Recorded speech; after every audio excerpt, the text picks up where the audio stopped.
Hello everyone! Today I am excited to share with you some more powerful flat earth evidence. If you think the information presented in this video is as important as I do, please share this video with others. That's all I ask. This evidence comes from a veteran F-15 Eagle Weapons Systems Officer, WSO, which is commonly referred to as a Wizzo, who was the backseater in an F-15E Strike Eagle. If you've seen the old movie Top Gun, the character Goose was a radar intercept officer, or RIO, which was the Navy's version of a Wizzo. The Wizzo essentially manages the weapon system and navigation of the aircraft. In short, I had a Zoom meeting with a veteran F-15 Wizzo and Cujo, a veteran and retired F-16 pilot, and YouTuber Run Boston Bear. Yes, all four of us are flat earthers, which is always awesome. A big thanks to both Run Boston Bear for his help in facilitating the discussion, and Cujo for adding his fighter pilot expertise. I wish I could share the entire conversation, but the F-15 Wizzo wisely prefers to remain anonymous. So we're going to refer to him as Wizzo, and I will have to black out his image, which will be annoying for everyone. Unfortunately, the Globe Zealots would do everything to hurt Wizzo's career for revealing this information, and we're not going to let that happen. But the great thing about this information, it can be tested by any weapons systems officer and fighter pilots. In fact, we encourage and hope others will share their expertise, because this certainly proves a flat earth. The information provided by Wizzo builds on the information previously provided from Cujo. In case you are unaware of his interview with Globebusters, Cujo, or Mike, is a retired F-16 veteran pilot and a terrific guy. When he was an F-16 fighter pilot, Cujo would often fly with a wingman or maybe 3 other F-16s in formation. Each pilot, using his radar system, would then have the responsibility to sweep a key section or block of the sky based on the F-16's position. This was for maximum efficiency. For example, if there were 2 F-16s in formation, one would sweep a lower section of the sky, and the other F-16 would sweep a higher section of the sky. When there were 4 F-16s in formation, the aircraft would sweep an angled section of the sky, like 60 degrees up, 60 degrees down, 60 degrees to the left, or 60 degrees to the right. So, if there were 4 F-16s in formation, an aircraft on the right would maybe have the duty to sweep his radar looking for aircraft at 10,000 feet and above on the right side. That would be his block. Here is the problem for the Globe.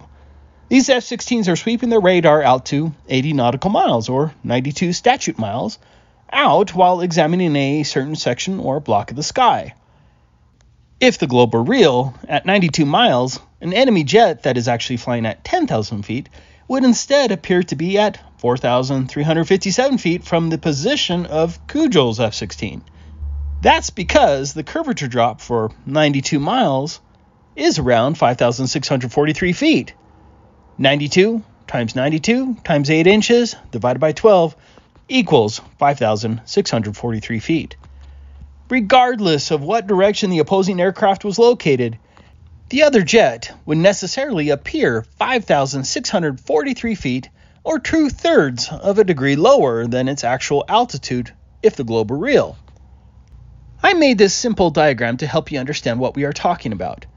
Cujo's F-16 is at the top of the alleged Globe, and you can see the smaller aircraft to the right that we're going to assume is far away. At a distance of 92 miles, even though it's at the same altitude on the Globe, that jet would appear to be 5,643 feet, or 2/3 of a degree lower than Cujo's jet. Even at 40 nautical miles, which is 46 statute miles, an opposing aircraft would appear about 1,411 feet lower from Cujo's F-16. The distant enemy aircraft would have to always appear lower than its true altitude. No enemy aircraft ever climbed over the Globe, causing a change between the F-16 radar observation blocks.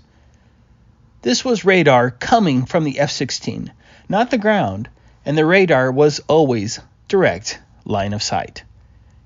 If the Globe were real, Every engagement would result in the opposing aircraft appearing to rapidly climb thousands of feet from the perspective of the pilot, even though the opposing aircraft is flying straight and level.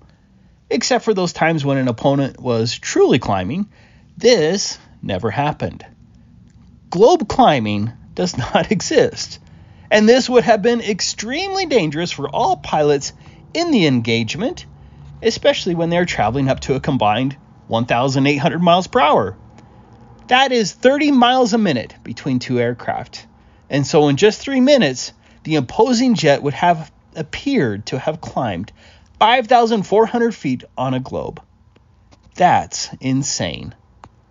As confirmed by Cujo, the F-16's radar system was based on a flat and stationary Earth. Just think about it. How could you lock, track, and acquire multiple enemy aircraft when supposed Earth curvature adjustments and Earth spin would throw the whole matter into disarray? That would be a nightmare for any pilot. But let's get back to our F-15 Wizzo. The first thing Wizzo did was confirm Cujo's statements regarding the impossibility of the radar system on a fighter jet working for a globe, but in this case for the F-15 Eagle. These radar sweeps were direct line of sight. No opposing aircraft ever apparently climbed thousands of feet over a globe in a few minutes. It never happened. But Wizzo had a few more flat Earth proofs to add, but these relate to the Sniper Advanced Targeting Pod on the F-15E Strike Eagle. You can read more about the Sniper Pod here. The Sniper Targeting Pod was separate from the jet's radar and included a high-resolution infrared camera and HD TV that could target and track objects on the ground and in the air. According to Wikipedia, its image processing allows air crews to detect, identify, and engage tactical-sized targets outside the range of most enemy air defenses, giving it a crucial role in the destruction of enemy air defense missions. The pod incorporates a high-definition, mid-wave FLIR, dual-mode laser, visible light, HD TV, laser spot tracker, laser marker, video data link, and a digital data recorder. Advanced sensors and image processing, incorporating image stabilization, enable targets to be identified at ranges which minimize exposure to defensive enemy systems. Here are a couple short video clips describing the Sniper Targeting Pod. In fact, you could take a look out here. That's a wide. That's what it looks like normally with no magnification. Is how far we're away. Okay. There's an arrow. Yeah. 11 miles roughly. Yeah. We could zoom. Huh. We're 10 miles away. See if I can get a TV of it. Jeez. That is a normal TV picture of it. Yeah. Rock steady stabilization and enhanced state-of-the-art image clarity permit real-time geolocation, single-pass target identification, multi-targeting, laser spot tracking, and accurate bomb damage assessment. Boy, that picture is just awesome. Precise targeting capabilities allow air crews to automatically track and identify high-speed targets with exceptional tracking tenacity. This Sniper Targeting Pod would also provide the angle to the target with respect to the F-15. The distance to the target was provided by the TSD moving map that Wizzo would cue his targeting pod to, and that is where it gets interesting for the flat Earth. First, when Wizzo was stationed in Afghanistan, F-15s would have to spend long periods of time up in the air to be ready for action. One time, on a beautiful, clear, and cold day, and just for the fun of it, Wizzo found K2 on the TSD moving map and placed a mark point on top of it to cue the Sniper Targeting Pod. The jet calculated the distance from the F-15 to the mark point, and it was at a distance of 300 nautical miles, which is 345 statute miles. The top of K2 has an elevation of 28,251 feet. Wizzo was also flying at 28,000 feet. Here's a picture showing an example of the clear conditions that he also witnessed. If we lived on a globe, due to the 15,000-foot mountains 193 miles away from Wizzo's F-15, K2 should have been impossible to see from his altitude at 28,000 feet, as shown in these diagrams. I have to thank YouTuber B-Flat for confirming this on AutoCAD, and I will have a link to his channel in the description. As confirmed by AutoCAD from Wizzle's F-15 observation point, the top of K2 should have been impossible to see at 11,489 feet below the line of sight from the top of that closer 15,000-foot mountain range. The AutoCAD diagram was made to exact scale. In addition to the fact that K2 should have been impossible to see under the globe, the targeting pod indicated that the top of K2 was at 0 degrees elevation with respect to the F-15.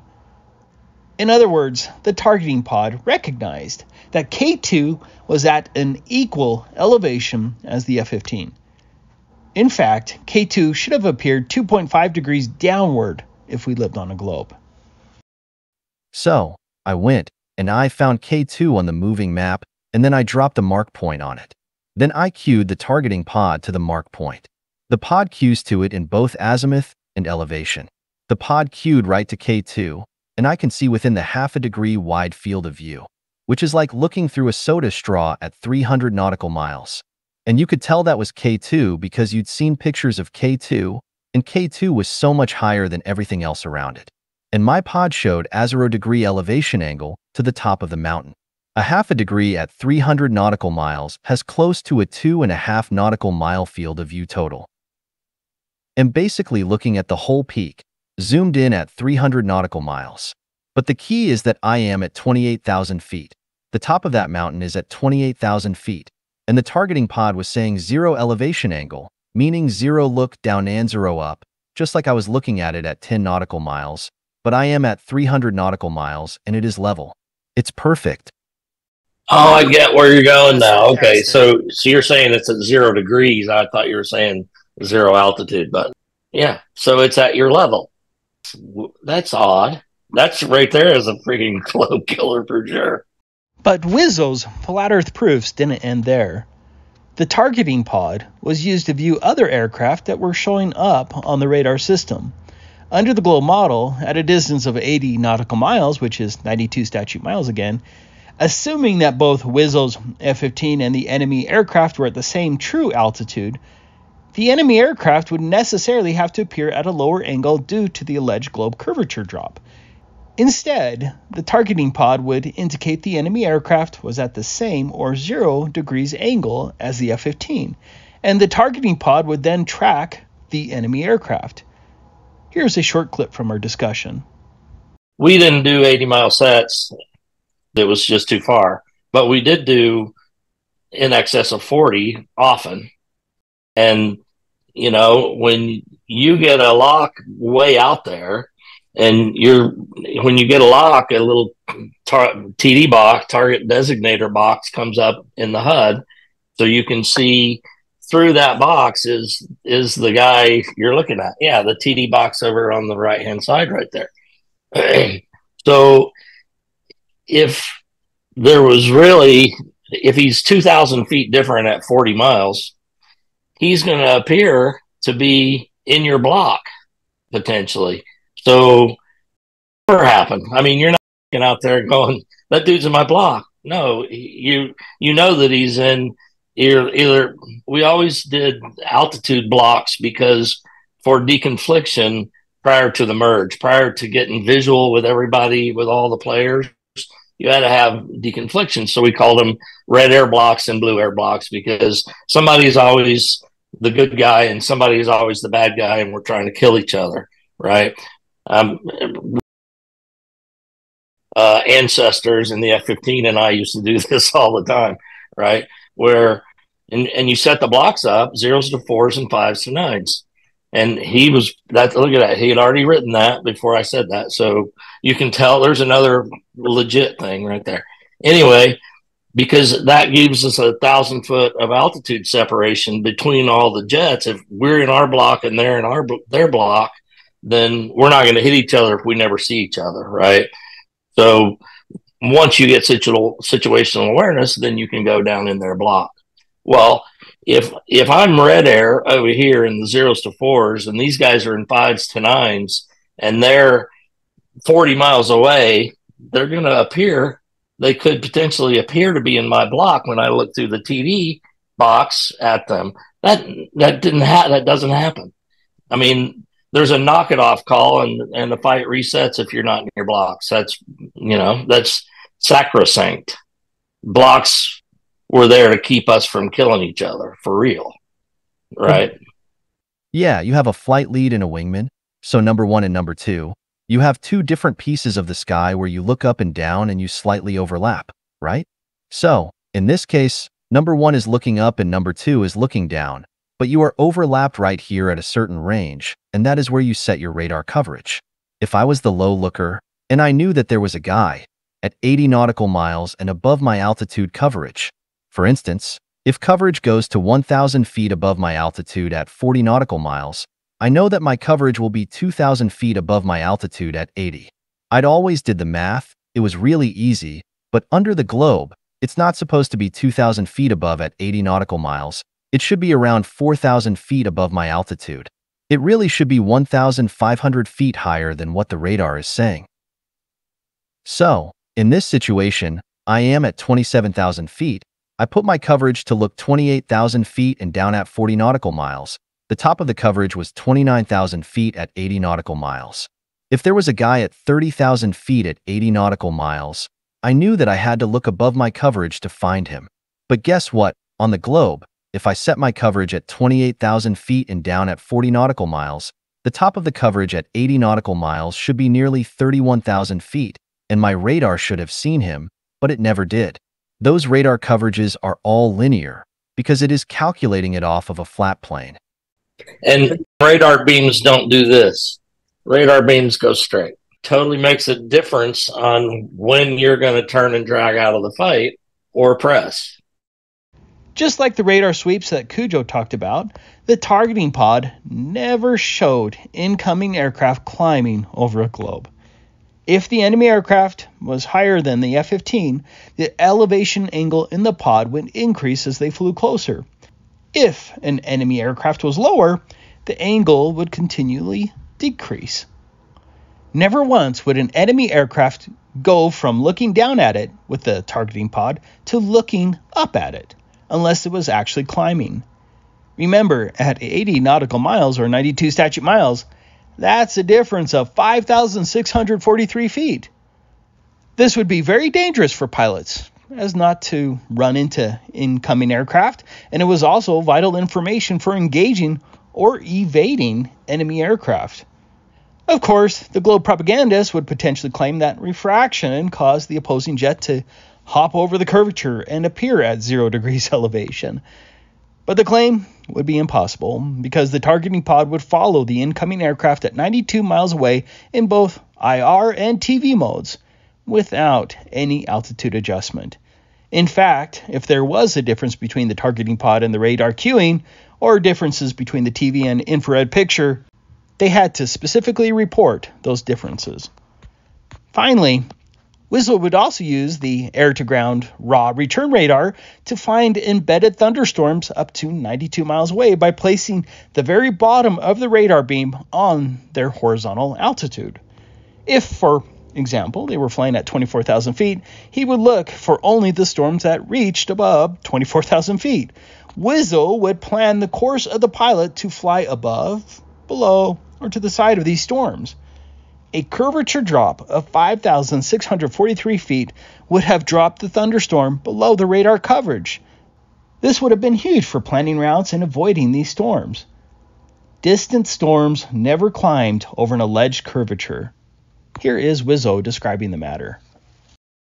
The tops of your storms would show up like this. This is from the stadium view looking at the side. You know we are flying this way. This is from the top down, blimp footage here, and then you would go and you mark these storms. I would set the bottom of the radar coverage on my altitude and look from there and up. I would mark all the storms I would see popping into our altitude. Would find the storms, mark a storm here, and mark a storm there, and I would mark them all. And then owner situational display, and on our TSD, these mark points would show up on our route so we could avoid them. Does that make sense? But I knew that at 60 nautical miles, if I marked that storm cell, it was at or above my altitude. But if I were on a globe, I could be missing storms out at range, because it could be over 3,000 feet below my coverage at 60 nautical miles. Those storms would have never shown up on my radar until we got closer to them. And if the storms popped up closer, we might not be able to avoid them.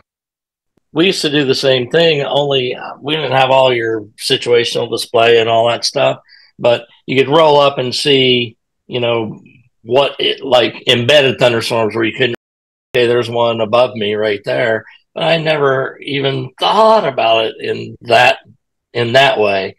Just the same thing though, you put your cursors, if you're at 24,000 feet and you put your bottom altitude on the cursor about the radar coverage, you put that on 24,000 feet and run it all the way out the scope, it's going to stay on 24,000 feet. The radar ain't doing that. It ain't doing that. It's staying flat out there. So at 80 miles, I don't know what the number is, but there's a hell of a lot of space underneath 24,000 feet. In conclusion, think of the complexity of a computer system that would have to calculate for the alleged curvature of the Earth and the alleged spin of the Earth, while aircraft are intercepting at, say, 900 miles per hour. That's a combined speed of 1,800 miles per hour. Every angle, every direction, every maneuver, every bank, whether the jets are flying with the Earth's rotation or against it, everything would require immediate radar and camera adjustments. And that's just simply impossible. Furthermore, these computers would go down, and the pilots would have to know how to make these adjustments without the help of an alleged master supercomputer. In short, both the radar systems and the targeting pod can only work on a flat Earth. There is no other conclusion. I hope this video was understandable because these proofs end the globe to any reasonable thinking and objective person. We further challenge all Wizzos and fighter pilots to confirm the claims in this video because the arguments are true. If you are a genuine truth seeker and would like to share your experiences, please send me an email at tabooconspiracy@protonmail.com, and I will keep your information confidential. Thanks for watching. That's right there is a freaking globe killer for sure.